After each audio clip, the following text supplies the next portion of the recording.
Bien, bonjour tout le monde. Alors, je te laisse te présenter, Véronique, en premier.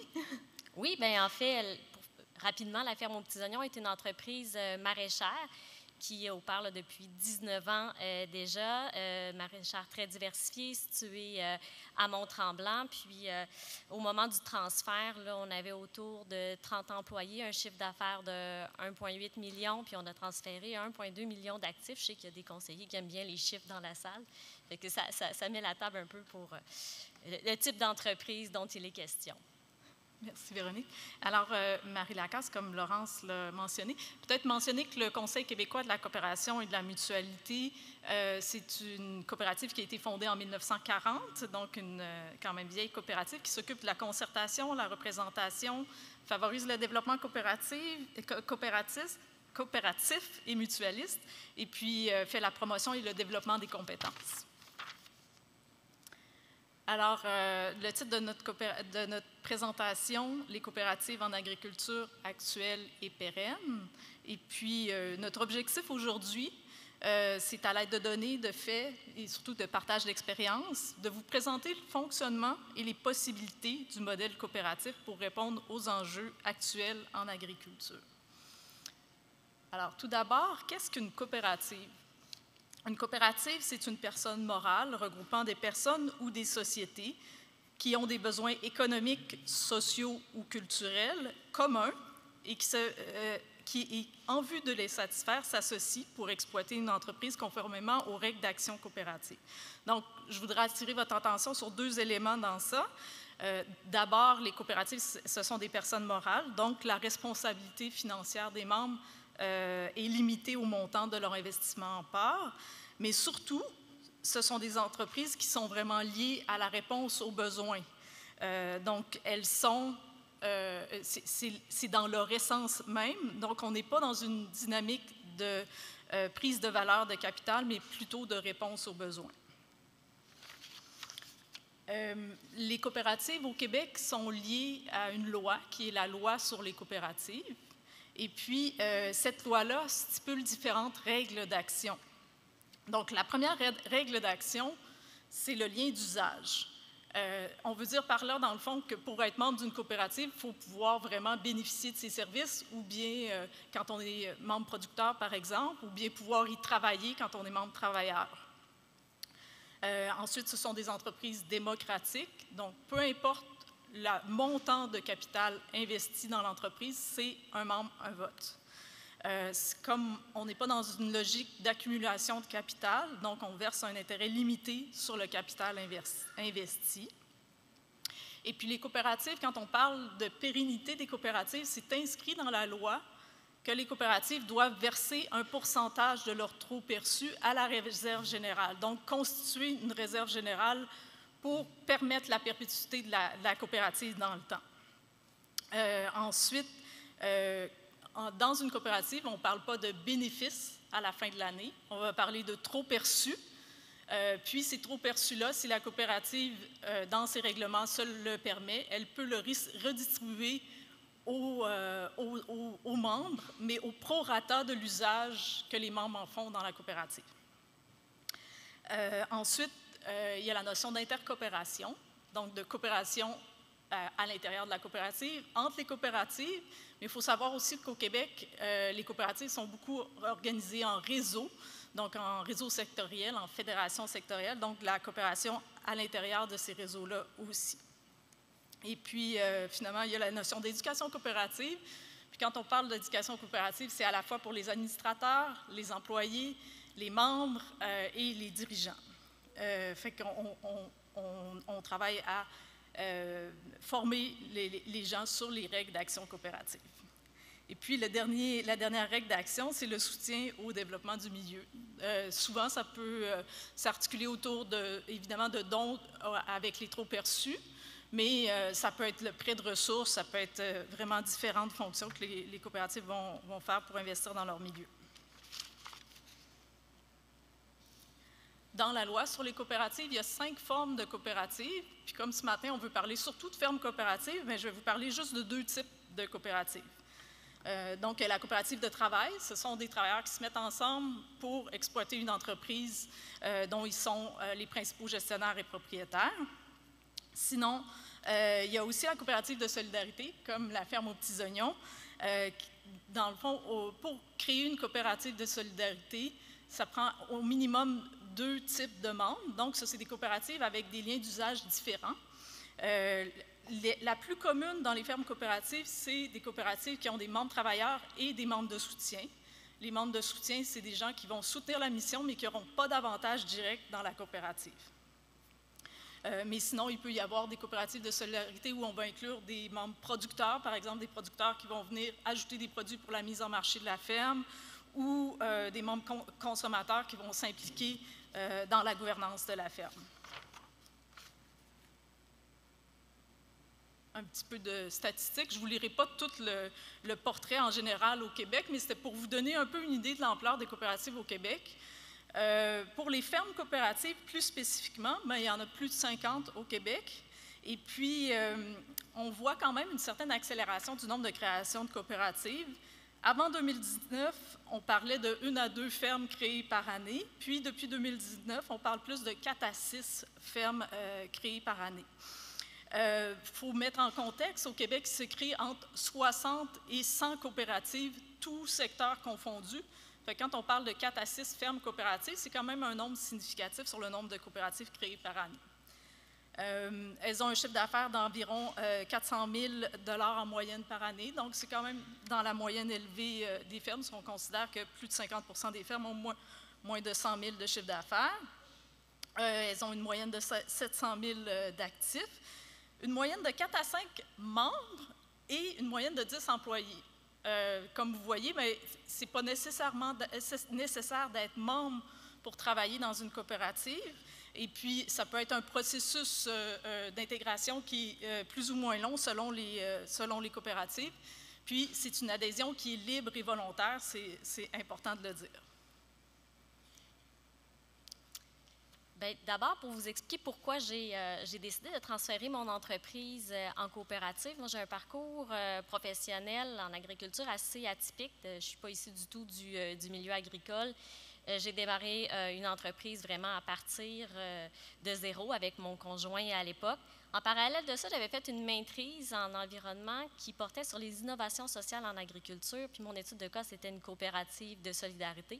Petit fait cocasse, Marie était directrice générale de cette coopérative de solidarité. Mais par la suite, j'ai démarré en parallèle de mes études une petite entreprise qui, avec une croissance d'environ de 20 % par année, est devenue l'entreprise que je vous présentais en introduction.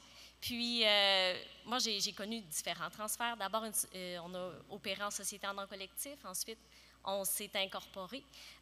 Puis, à un certain moment, j'ai toujours eu le hamster qui fonctionnait, essayer de trouver comment réussir à nourrir la communauté de façon abordable, puis essayer d'en vivre, de bien en vivre, donc d'avoir des bonnes conditions de vie.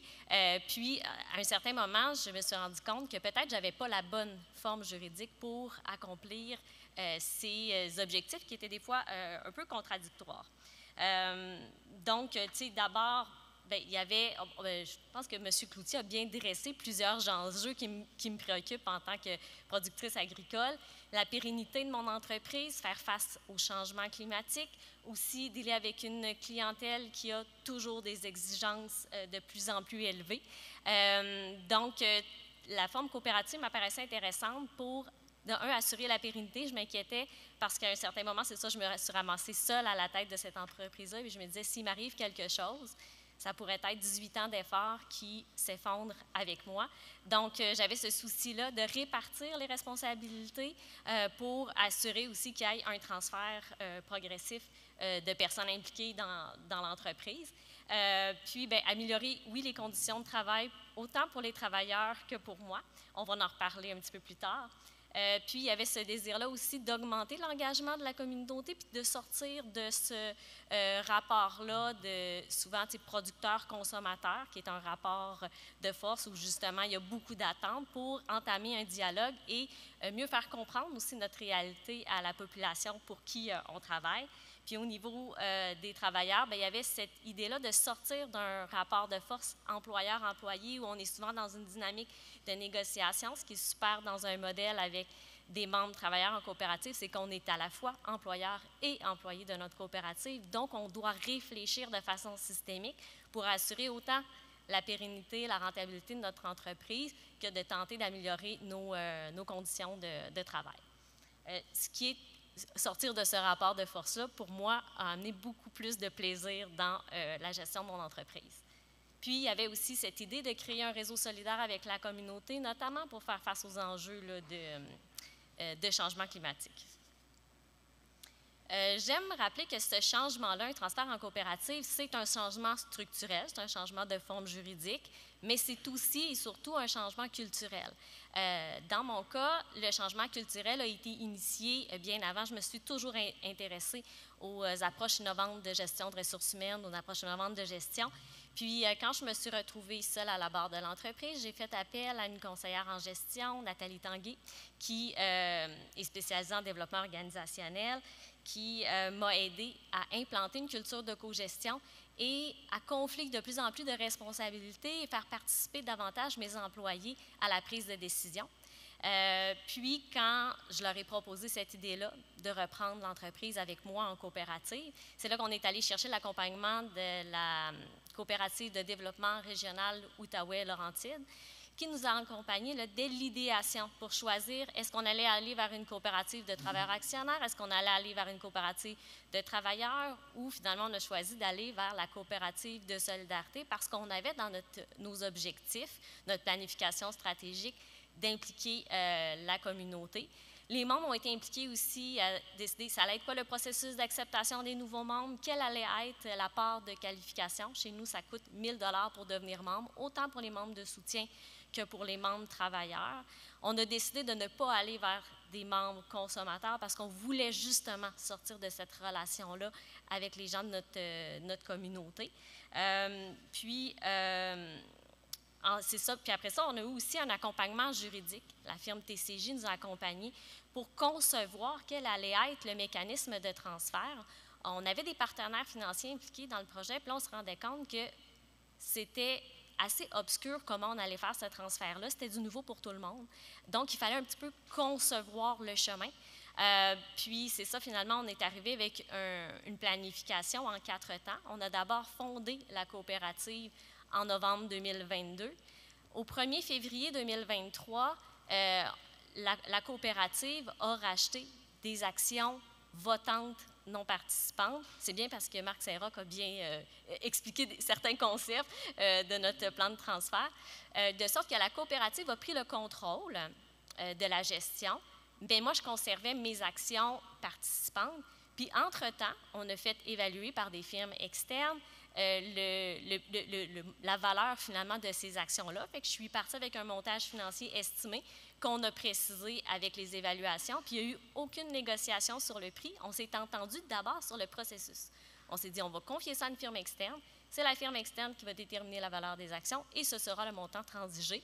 De sorte que, on m'avait dit, à un moment donné, tu vas être en conflit d'intérêts dans ce transfert-là. Finalement, bien, il n'y en a pas eu de négociation, puis il n'y a pas eu de dynamique désagréable. Puis, bien, tout au long, après que la coopérative a pris la gestion, on est allé en campagne de recrutement. On a recruté, bon, bien, on avait déjà 12 membres travailleurs au moment de la fondation et 5 membres de soutien. Mais on a réussi à aller chercher là, 100 membres en quelques mois seulement. Donc, je vous rappelle, c'est 1 000 $ la part de qualification. Ça nous a permis de lever 100 000 $. Puis, on est allé aussi en campagne de financement participatif en vendant des parts privilégiées. Donc, on a vendu un autre 100 000 $ de membres qui ont investi dans la coopérative, de sorte qu'on a réussi à amasser le 200 000 $ qui était la mise de fonds qui a permis à la coopérative de me racheter finalement la totalité des actions au 27 octobre. Puis, finalement, bien, on a attendu la fin d'année financière pour éviter de créer une fin d'année, rapport d'impôt et tout ce que ça leur a impliqué comme démarches administratives et coûts. Donc, il y a eu fusion et disparition de la Inc. Là, au 1er février 2024 et donc gestion et possession par l'entreprise. Tout au long du processus, je me suis fait beaucoup questionner, en fait, par des conseillers en gestion, entre autres, mais par toutes sortes de gens aussi, qui m'ont posé, étonnamment, plusieurs personnes m'ont posé la question, « Tu n'as pas peur de perdre le contrôle et le pouvoir sur ton entreprise? » Je trouvais ça drôle parce que je trouve que dans un contexte où on a une pénurie de main-d'œuvre, j'ai souvent senti que c'était plus moi qui dépendais de mes employés que le contraire. Dans un contexte de changement climatique, j'ai l'impression qu'on perd finalement de plus en plus le contrôle. Puis moi, je trouve que cette forme-là est beaucoup plus résiliente, le fait de répartir les responsabilités sur plusieurs membres travailleurs et d'avoir le soutien de la communauté. Moi, je sens que j'ai une forme de pouvoir différent. Ceci dit, j'ai toujours gardé un très fort pouvoir d'influence. C'est sûr que j'ai 19 ans d'expérience en agriculture. Fait que quand je parle avec les autres membres travailleurs, mon opinion est très bien écoutée. Bon, j'occupe aussi le poste de directrice générale. J'aime bien ce rôle-là parce que, finalement, je vais animer les discussions. Souvent, je sais où est-ce qu'on s'en va, mais j'y vais dans une méthode, au lieu de dire où est-ce qu'on s'en va, je pose des questions, je présente les informations, puis j'amène les membres à prendre les bonnes décisions avec mon accompagnement. Sinon, il y a aussi cette peur-là du « un membre, un vote ». Marie l'a bien présenté, effectivement, ça fait partie des réalités du monde coopératif. Mais quand on a fait notre enquête pour choisir notre mode notre structure, à savoir est-ce qu'on allait donner vraiment du pouvoir à des membres de soutien, on a appelé d'autres coopératives de travail, d'autres coopératives de solidarité, puis le vote est presque jamais utilisé. C'est un peu comme dans les entreprises à action. Théoriquement, on a un vote, mais dans les faits, on gère beaucoup par consensus ou par consentement, de sorte que si une assemblée générale est bien, je dirais, structurée, animée, puis pour ça, on a eu l'aide de la CDR pour notre première AGA, la participation des citoyens est juste positive, puis cette peur-là, finalement, ce n'est pas avéré. Dans ce processus-là, moi, je peux dire que j'ai vraiment senti une valorisation de mon rôle de dirigeante. Mes employés, qui sont maintenant mes boss au conseil d'administration, ont vraiment pris connaissance et conscience de tout le travail que je pouvais accomplir dans, par exemple, un montage financier, les aspects administratifs et légaux. Puis, c'est vraiment, pour moi, ça l'a amené aussi, comme je vous le disais, beaucoup plus de plaisir dans mon travail. On voulait vous amener cette notion-là que les coopératives, c'est quand même une réponse aux besoins de la relève. Dans une étude qui a été publiée en 2019 par le Centre d'innovation sociale en agriculture, le CISA, cette étude-là portait sur les aspirants à un projet de vie agricole en contexte non apparenté et hors cadre familial. Il y a quand même 40% de ces aspirants agriculteurs-là qui sont intéressés par des formes, des modes alternatifs d'entreprise, que ce soit coopérative ou d'autres modèles d'affaires que le modèle d'affaires propriétaire unique. Bien, dans la réalité, qu'est-ce que ça implique de devenir travailleur d'une coopérative plutôt que propriétaire dirigeant? Pour moi, c'est la première fois. J'ai accès à l'assurance chômage, puis j'ai une protection de la CNESST, ce qui peut sembler banal pour des employés, mais j'ai connu la réalité aussi d'être entrepreneur et de ne pas avoir dans les premières années ces filets-là. Aussi, j'ai mis une photo de moi avec ma fille dans le champ. C'est bien beau sur des photos, là, mais la réalité, des fois, de la conciliation travail-famille fait en sorte que souvent, les enfants se sont ramassés dans le champ avec moi, pas tellement par choix, mais parce que j'y étais obligée. Puis, je suis vraiment fière de voir maintenant de la relève dans notre coopérative, parce qu'on a plusieurs jeunes de la relève qui ont maintenant des enfants, qui ont pu prendre des vrais congés de maternité, de paternité, sachant que les collègues allaient être là pour prendre les responsabilités, qu'il n'y aurait pas de dommages sur la rentabilité, les opérations de l'entreprise. Puis, je peux vous rassurer, les enfants sont souvent dans le champ, là, dans les tracteurs, ils aiment bien ça, venir s'asseoir sur le lift. Fait que, tu sais, les enfants des membres de la coop viennent aussi sur la ferme. On a quand même une ambiance très familial, mais c'est un choix. On peut avoir aussi des horaires plus flexibles. Puis je dirais qu'au niveau des femmes en agriculture, je pense que les coopératives peuvent permettre d'avoir accès à la propriété agricole, d'avoir accès à des parts et d'avoir une juste rémunération de leur travail. Moi, j'ai participé à une étude du Conseil du statut de la femme il y a quelques années. Et les derniers chiffres à jour disent encore que le tiers du travail des femmes en agriculture au Québec serait toujours non rémunéré. Donc, il y a beaucoup de travail invisible fait par les femmes dans les entreprises. Donc, je pense que aussi, la coopérative peut amener une répartition plus équitable de la propriété d'entreprise. Puis, finalement, culture de solidarité, je veux dire, qui inclut les dirigeants. Pendant des années, j'étais celle qui prenait soin de mes employés. Puis là, j'ai vraiment l'impression que aussi mes collègues prennent soin de moi. Puis souvent, je me fais dire « Hey, Véro, là, tu prends-tu des vacances? OK. Ah, tu pars en vacances? Hey, good, profites-en! » Puis ils essayent de vraiment pas me déranger quand j'ai des vacances. C'est quand même extraordinaire. Je compte mes heures. Puis, comme je dis à la blague, j'ai travaillé, là, je réalise à quel point je travaillais avant. Maintenant, j'ai un contrat de 35 heures semaine. Ça, c'est du temps partiel en agriculture, ce qui me laisse un 35 heures pour m'impliquer en dehors de la ferme, dans des organisations agricoles ou autres. Là, mais c'est ça. Ça me laisse aussi du temps pour me réaliser aussi en dehors de la ferme. Oui, comme tu le mentionnes, Véronique, c'est les avantages qui ressortent le plus souvent dans nos entretiens, dans nos sondages, le partage de la charge mentale, la conciliation travail-vie familiale. Fait que je vous donne quelques petites statistiques pour conforter ça. 96% des fermes coop offrent des congés de fin de semaine. Souvent, ça peut être en alternance, mais quand même, c'est significatif. 78% offrent une semaine de vacances en été. Ça aussi, ça a l'air de rien, mais quand même. Quand on est capable de s'offrir ce partage-là dans la saison de production, ça fait une différence sur la santé des gens. Puis, la majorité des fermes coop mettent en place des mesures pour faciliter la conciliation travail, famille, vie personnelle. Véro en a parlé, là, être salarié, avoir accès à un congé maladie si on se blesse, c'est quand même significatif. Il y a aussi des avantages que je n'avais pas écrits sur la diapo, mais quand même, il y a des programmes spécifiques liés à l'économie sociale. Puis pour les coopératives, il y a certains avantages fiscaux pour l'investissement dans les coopératives. Il y a quand même des défis, c'est sûr. Le premier défi, c'est vraiment le changement de paradigme par rapport à la planification de la retraite, mais aussi par rapport à la détention des actifs. On a entendu beaucoup ça ce matin. Il y a beaucoup de fermes coopératives. En fait, plus de la moitié des fermes coopératives sont en location au Québec. Puis, ils vont trouver différentes formes de location. Et puis, ce que ça veut dire, c'est que c'est vraiment l'activité économique, donc la réponse aux besoins qui doit fournir des salaires décents aux travailleurs pour que les travailleurs puissent planifier leur retraite. Fait que c'est un gros changement de paradigme, puis c'est un changement de paradigme aussi qui vient confronter notre modèle agricole, puis nos programmes dans l'agriculture aussi. Ensuite, il y a le changement de paradigme de gestion. Véro en a parlé beaucoup.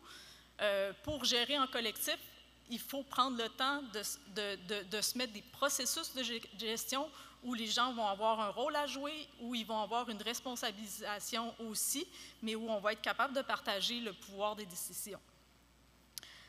Ensuite, j'en ai glissé un petit mot, là, mais quand même, la méconnaissance du modèle par les institutions, les professionnels et les bailleurs de fonds, c'est un frein à la création de coopératives. Ça peut être difficile de trouver des professionnels, des fiscalistes, des comptables.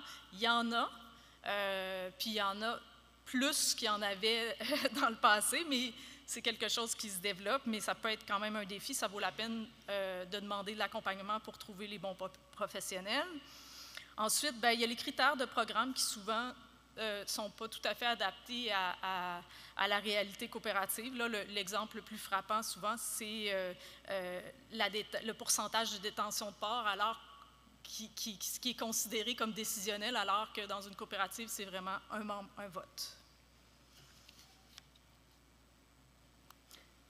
Oui, fait que, gérer une entreprise sous une forme coopérative, comme Marie le disait, c'est vraiment un changement de paradigme. Pour ce qui est des stratégies d'épargne-retraite, l'idée d'une coopérative, c'est qu'on met nos stratégies d'épargne-retraite en dehors de l'entreprise, ce qui a pour effet positif de pouvoir rendre plus facile la transférabilité de l'entreprise. Dans le cas de notre coopérative à la ferme aux petits oignons, on est une équipe très multigénérationnelle. Fait que ce que je trouve intéressant là-dedans, c'est qu'on est dans un modèle où les gens vont partir progressivement vers la retraite, puis qu'il va y avoir une entrée progressive des travailleurs versus on passe d'une génération à l'autre. Fait que c'est comme un tapis roulant plutôt que des grandes marches à franchir. Fait que c'est un processus qui se veut un petit peu plus en continu.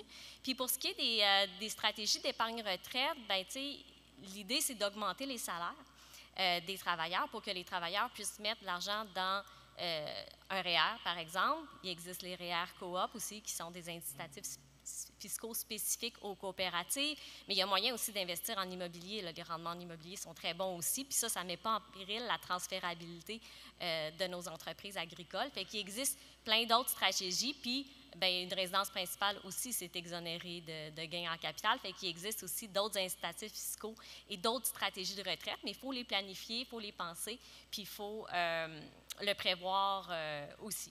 Le fait d'avoir une communauté aussi qui investit dans l'entreprise, bien, ça fait qu'on peut diminuer le service de la dette, donc d'améliorer notre rentabilité, donc d'augmenter les salaires, donc de pouvoir prévoir mettre de l'argent de côté pour la retraite. Nous, on a choisi d'être une coopérative qu'on dit assimilable à un OBNL, donc on s'interdit de se verser des pourcentages d'intérêt sur les parts ou des ristournes. On trouvait que c'était un peu bizarre en agriculture de hey, il y a une bonne saison, on se verse des bonnes ristournes, puis 2 ans plus tard, la saison est épouvantable, puis les travailleurs qui sont là, bien, ils n'ont pas de ristournes. Fait qu'on s'est dit qu'on allait trouver d'autres mécanismes de rétribution des bénéfices qu'on appelle excédents dans l'économie sociale, notamment l'augmentation des salaires, mais aussi de tout ce qui est autres avantages, rabais, accès à des produits, de sorte que quand j'analyse mes états financiers, c'est un petit peu insécurisant pour moi qui ai toujours travaillé avec cette idée-là qu'il fallait maximiser le bénéfice. Mais là, j'essaye de budgéter pour arriver à un bénéfice zéro. Fait que si j'ai fait un excédent une année, je pourrais planifier de faire un petit déficit. T'sais. Fait que l'idée, c'est d'avoir en moyenne un déficit, un bénéfice en fait, ou un excédent zéro, puis de maximiser les salaires puis les avantages sociaux. De sorte que pour des conseillers en gestion, c'est sûr que de comparer des entreprises coopératives avec des entreprises paracoopératives, je pense qu'il va falloir regarder très différemment, par exemple, les charges sociales, ou la notion justement de bénéfice ou d'excédent. Puis j'espère qu'un jour, on aura assez d'entreprises en forme coopérative pour pouvoir se faire des comparables entre fermes sous forme coopérative. Sinon, un autre changement majeur, c'est au niveau du financement, Marie l'a mentionné, ça a été très difficile pour nous de travailler avec des partenaires financiers qui ne connaissaient pas du tout le milieu coop. Ceci dit, il existe, sont assez rares, là, des spécialistes dans l'écosystème qui s'y connaissent en agriculture et qui s'y connaissent aussi un peu plus en coopérative, de sorte qu'on a réussi finalement à aller chercher quelques alliés, faire changer aussi certaines mentalités, faire changer certaines règles aussi. Le FIRA a adapté certaines de ces règles pour pouvoir, pour qu'on se qualifie, pour qu'il soit partenaire de notre projet. Mais il y avait entre autres un aspect super important qui est le cautionnement personnel. Les banques sont habituées de prendre des cautions personnelles sur les actionnaires, ce qui ne se fait pas dans le modèle coopératif. Puis on a cette idée-là que si on s'est mis nous personnellement en garantie, des fois je dis à la blague qu'il y avait juste mes reins qui n'étaient pas en garantie dans mon ancienne forme juridique, que ça va faire qu'on va vraiment donner notre meilleur puis s'assurer de la rentabilité de notre entreprise. Maintenant, je n'ai plus aucune caution personnelle, sauf que je vous rappelle qu'il y a des gens de la communauté qui ont mis pour 200 000 dans le projet. Ces gens-là, je les croise dans la rue. C'est mes collègues, de sorte que ça met une toute autre pression. Puis, comme Marie va le voir, investir dans des entreprises sous forme coopérative, c'est peut-être moins risqué que d'investir dans des entreprises sous forme SENC ou Inc. parce qu'elles ont des taux de survie bien meilleurs. Oui, c'est le clou de la présentation, la résilience du modèle. C'est des études qui ont été faites en 2008 par le MEIA et mises à jour en 2022 par le CQCM. Donc, après 10 ans, puis là, on a extrait vraiment les données pour le secteur agricole. Il y a 53% en 2022, dans le fond, des entreprises qui sont encore en vie versus 22% des entreprises privées. Ce matin, j'ai pris le train. J'écoutais la radio, puis il disait « Ah, tu sais, souvent on se fait dire dans les nouvelles, ça va tout le temps mal. On parle juste du train quand il déraille. » Mon train n'a pas déraillé, je me suis rendue ici, mais je trouvais que c'était une belle analogie. Bien, souvent, c'est ça, on entend parler des coopératives qui vont mal, mais on entend peu parler des succès, mais les coopératives durent dans le temps, c'est ça qui est intéressant. Puis, j'avais une discussion avec un directeur de portefeuille qui s'occupe uniquement de dossiers d'économie sociale, donc des dossiers de coopératives et des dossiers d'OBNL, qui me disait ben moi, là, mon taux de perte, là, il est presque minime par rapport à mes collègues du secteur privé. Oui, ça arrive, mais des coopératives, des OBNL qui s'en vont en redressement, qui ont à faire un plan de consolidation, qui ont à travailler fort pour redresser l'entreprise, mais ils reviennent au régulier après, donc ce qui fait que le taux de perte est très faible. Donc, je vous invite... Véronique a parlé justement des professionnels qui connaissent à la fois l'agriculture et l'économie sociale. C'est rare, mais on a travaillé avec le CRAAC au CQCM pour la production d'un guide, les modèles d'économie sociale en agriculture. Ce guide-là se voulait vraiment d'aborder ces questions-là qui sont à la frontière entre l'économie sociale et l'agriculture. Vous le trouverez dans les publications récentes du CRAAC, c'est le premier qui est affiché. Donc, c'est un guide qui aborde 5 modèles d'affaires coopératifs et OBNL, les facteurs favorables, les points de vigilance, mais aussi des points de viabilité qui sont transversaux pour ces modèles-là. Alors voilà, le petit mot de la fin, c'est que les choses évoluent quand même. On voulait souligner...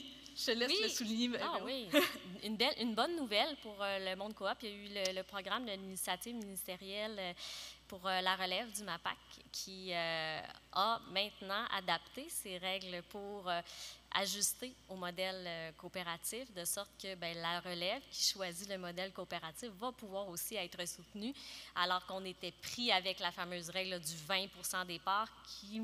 C'est comme si on essayait de fitter un rond dans un carré, là. Fait que c'est bon de savoir que il y a une évolution dans ces règles-là. Puis tout au long de notre parcours, je le savais, je me l'étais fait dire, ça allait être un parcours, un chemin à défricher. Il allait y avoir des embûches sur le chemin. Puis tout au long de ce parcours-là, j'envoyais. À chaque fois qu'il y avait une embûche, je l'envoyais à Marie. Ça la nourrissait dans son dossier pour justement faire diminuer les entraves au modèle coopératif en agriculture, parce qu'on le voit, dans le contexte actuel d'incertitude, de problèmes de santé mentale en agriculture, on ne se le cachera pas. Il y a de nombreux défis et le modèle coopératif apporte de belles solutions et une belle résilience du modèle dans un contexte de grande incertitude, de grande turbulence. Donc, voilà, c'est un modèle qui est en plein essor, puis je pense qu'il amène aussi un peu d'espoir dans le secteur agricole. Fait qu'on est bien content de ces avancées-là. Merci beaucoup tout le monde.